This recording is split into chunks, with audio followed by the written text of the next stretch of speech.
saya di sini Wiwi Hidayati SPD. Saya calon guru penggerak angkatan ke-10 dari Kabupaten Labuhan Batu Selatan.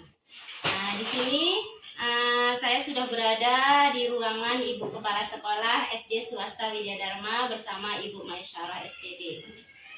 Di mana pada pagi hari ini saya akan melakukan wawancara terkait dengan modul 3.1 tentang dilema etika dan bujukan moral.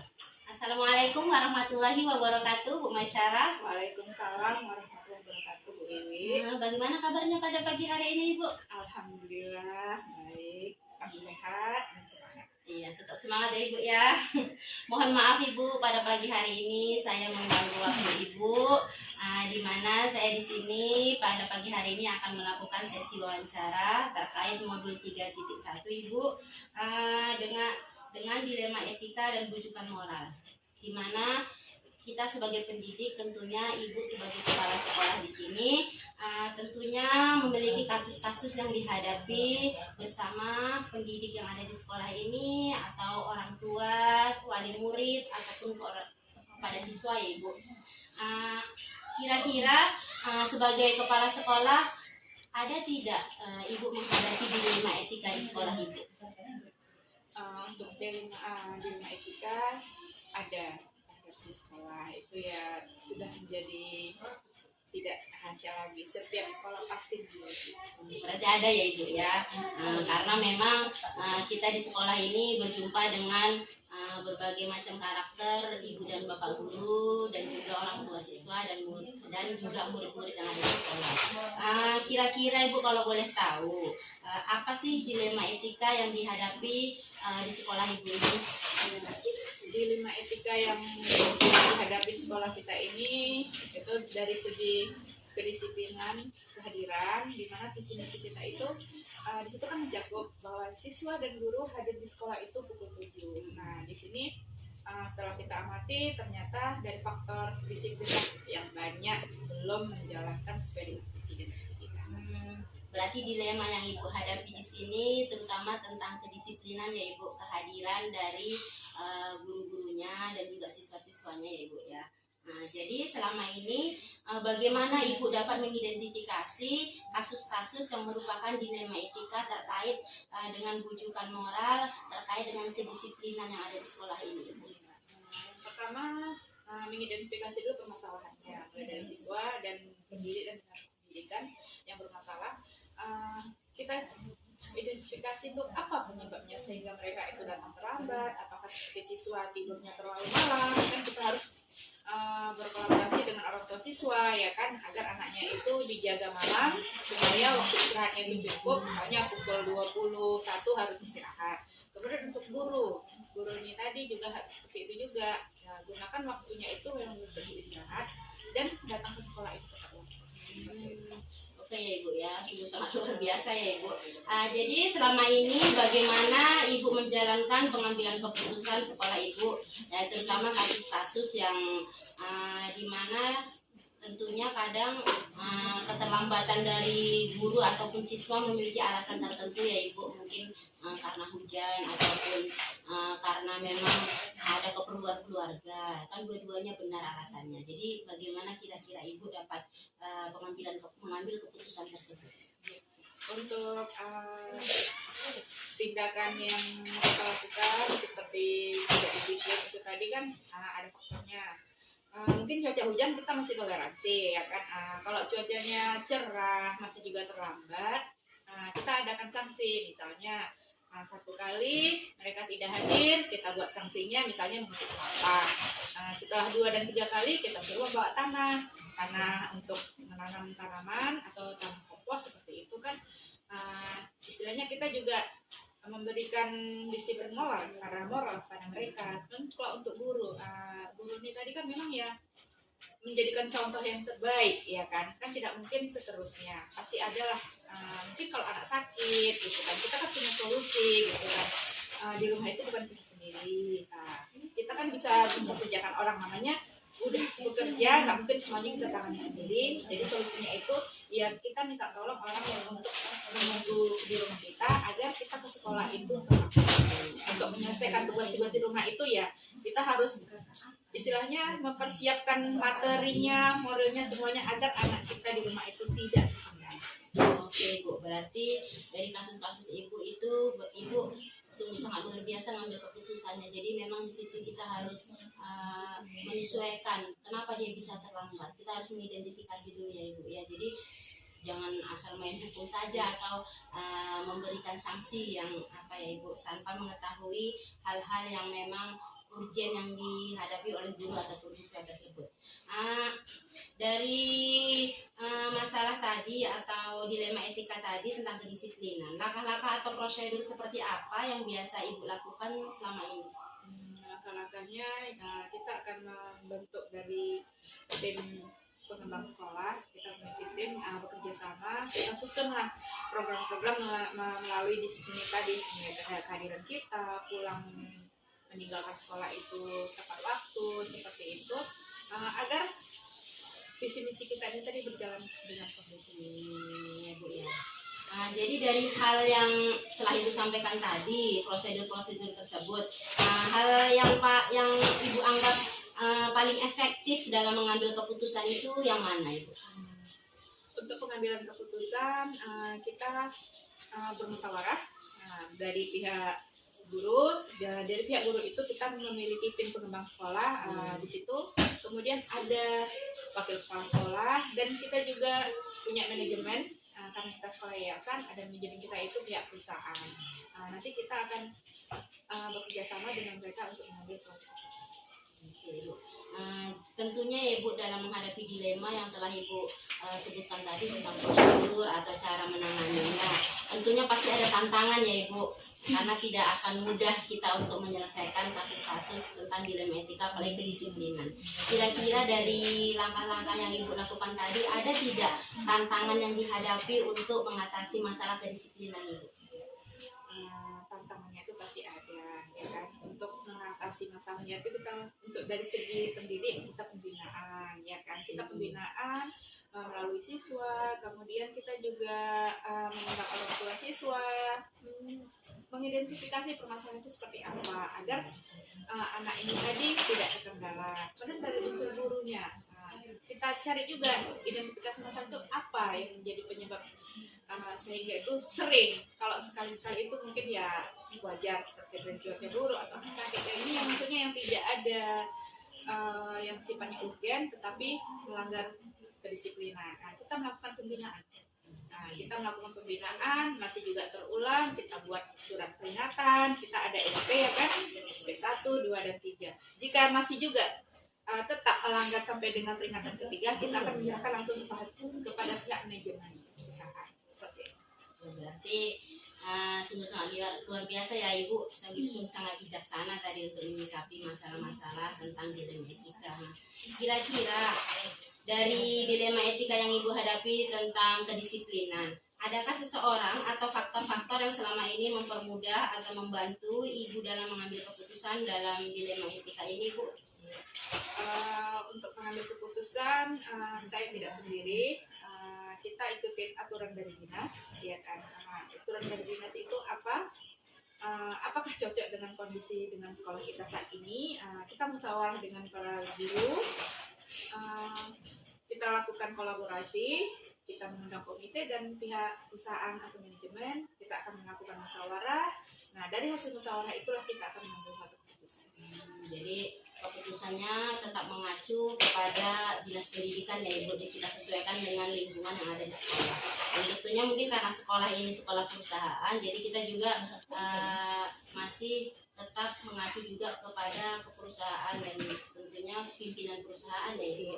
Oke Ibu, dari masalah dilema etika yang dihadapi sekolah Ibu tentang kedisiplinan tadi telah Ibu paparkan ya Ibu. Dari semua hal yang telah Ibu sampaikan, pembelajaran apa yang dapat Ibu petik dari pengalaman Ibu dalam mengambil keputusan tentang kedisiplinan yang ada di sekolah?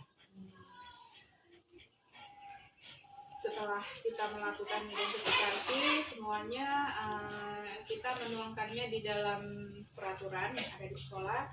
Kita tetap melakukan kolaborasi dengan para guru, pihak manajemen, pihak perusahaan untuk keputusan yang ada di sekolah kita ini, misalnya seperti kehadiran, ketertiban berpakaian, mulai dari rambut segala macam ya kan, pakaian dari hari Senin sampai dengan hari Sabtu, semuanya itu kita tuang ke dalam peraturan tertulis. Itulah nanti yang akan diterapkan seluruh warga seperti itu.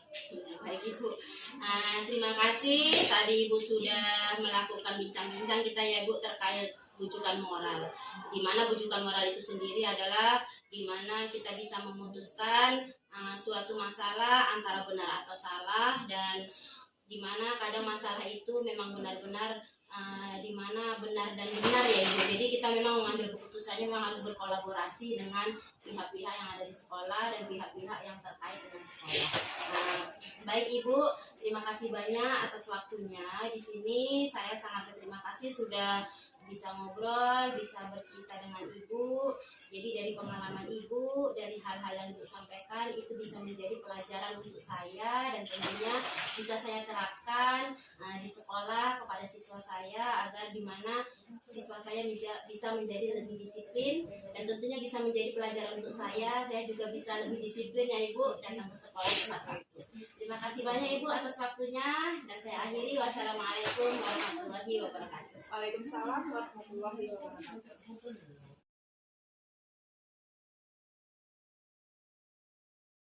Assalamualaikum warahmatullahi wabarakatuh. Dengan saya Wiwi Hidayati SPD. Saya calon guru penggerak angkatan ke-10 dari Kabupaten Labuhan Batu Selatan. Pada siang hari ini saya sudah berada di ruangan Kepala Sekolah TK Swasta Widya Dharma bersama Ibu Ririn Dwi Aryani, di mana pada siang hari ini saya akan melakukan wawancara terkait dengan modul 3.1 tentang dilema etika dan bujukan moral. Assalamualaikum Bu Ririn. Bagaimana kabarnya pada siang hari ini Bu? Alhamdulillah sehat. Alhamdulillah ya Bu ya. Mohon maaf Ibu, di sini saya mengganggu waktu Ibu sebentar.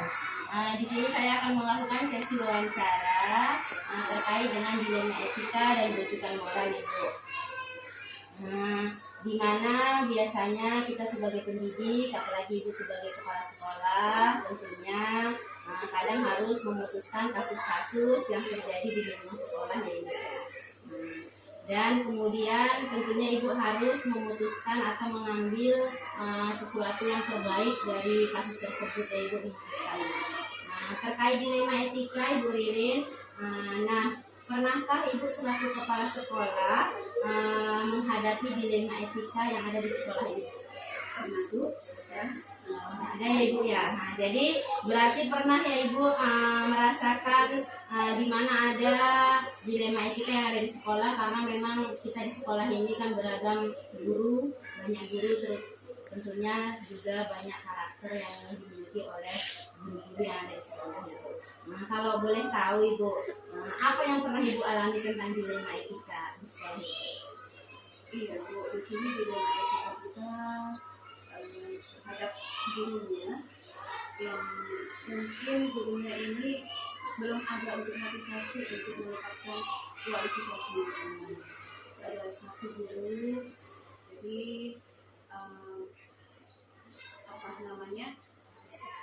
kami pun harus memberikan motivasi kepada beliau bahwasanya kalau memang bisa untuk mengajar di kelas harus punya kualifikasi yaitu sarjana. Jadi mungkin masih belum ada niatan untuk seperti itu dilema bagi kita, karena kalau yang satu sudah punya kualifikasi, yang satu belum, ya ada kecemburuan sosial.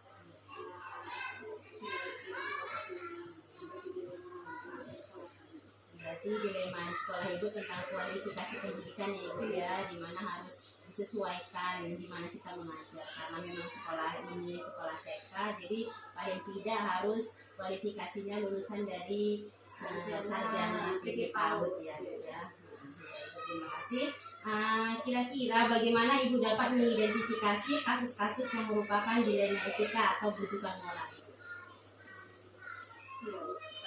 Pertama mungkin kita mengidentifikasi dulu apa sih faktor yang menyebabkan dia itu tidak mau untuk kuliah. Jadi pernah juga kami bilang tentu bisa mungkin salah satunya itu faktor usia, faktor keluarga, dan mungkin faktor ekonomi. Ya, itu lah mungkin salah satu bagaimana dia kok tidak mau untuk kuliah.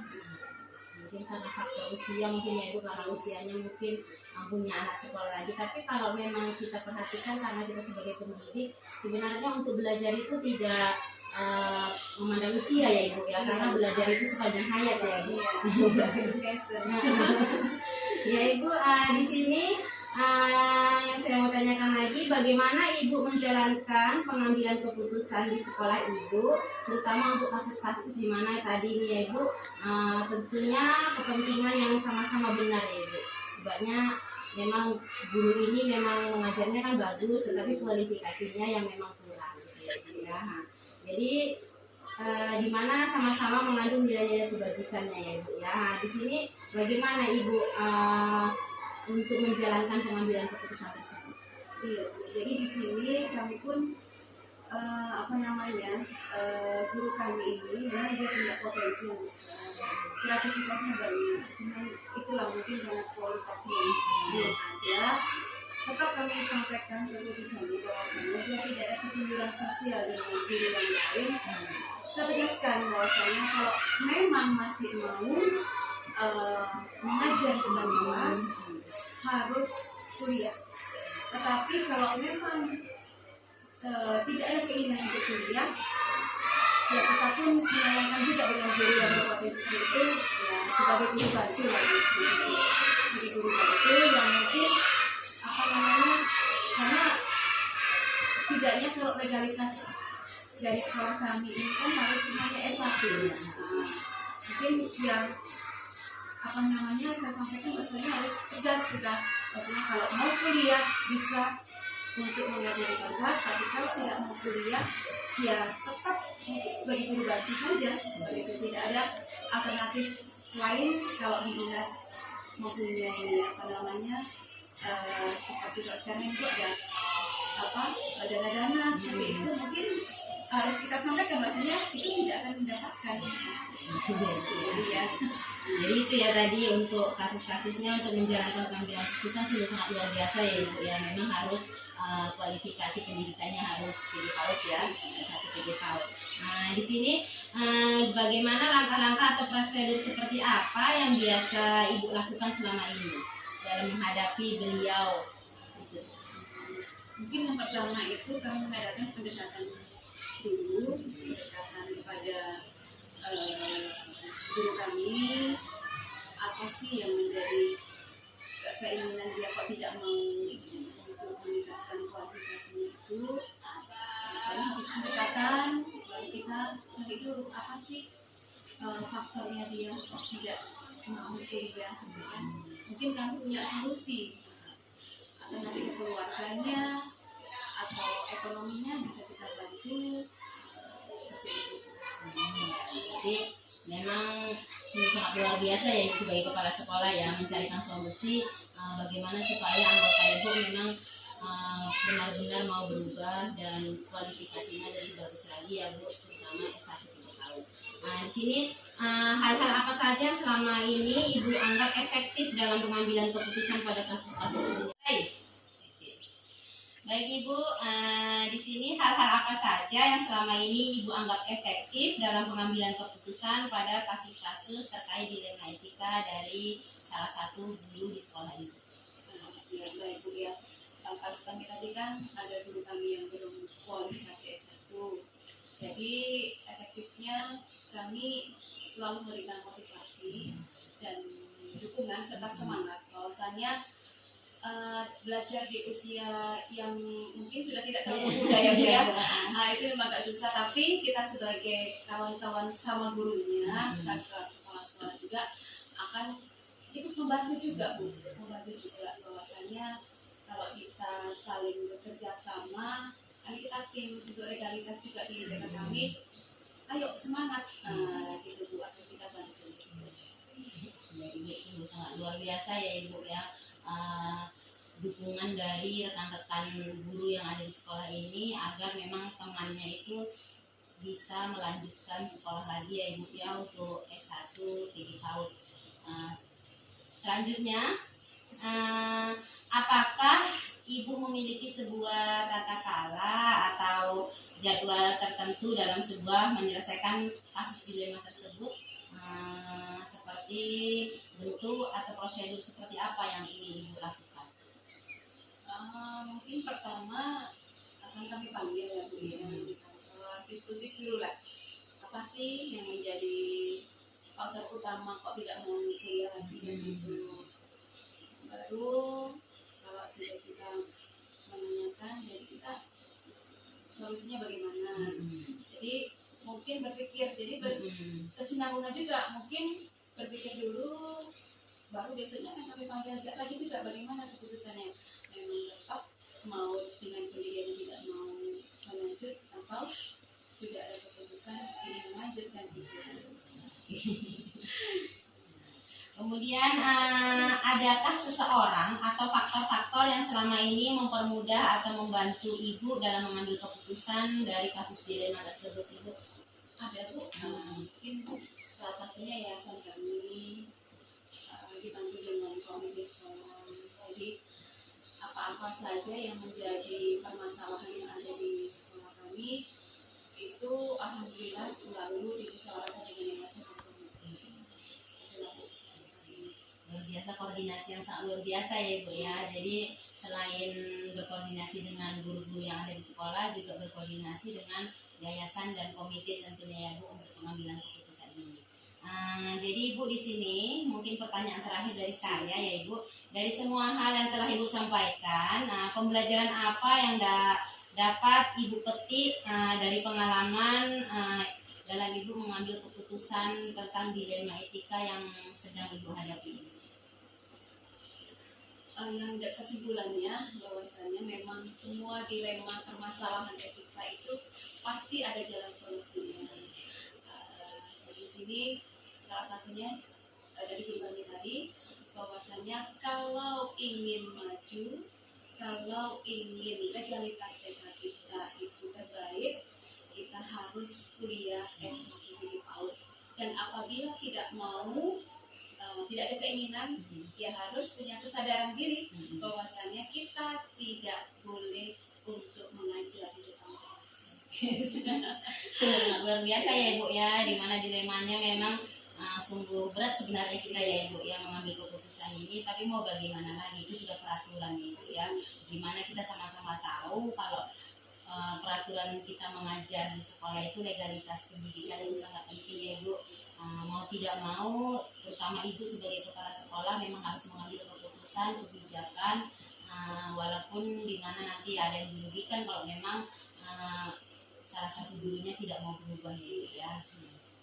Jadi di sini Ibu, saya mengucapkan terima kasih banyak. Mungkin cukup sekian dari saya untuk wawancara kali ini. Kita sudah mengobrol banyak ya Ibu tentang dilema etika yang dihadapi oleh Ibu di sekolah TK Widya Dharma ini.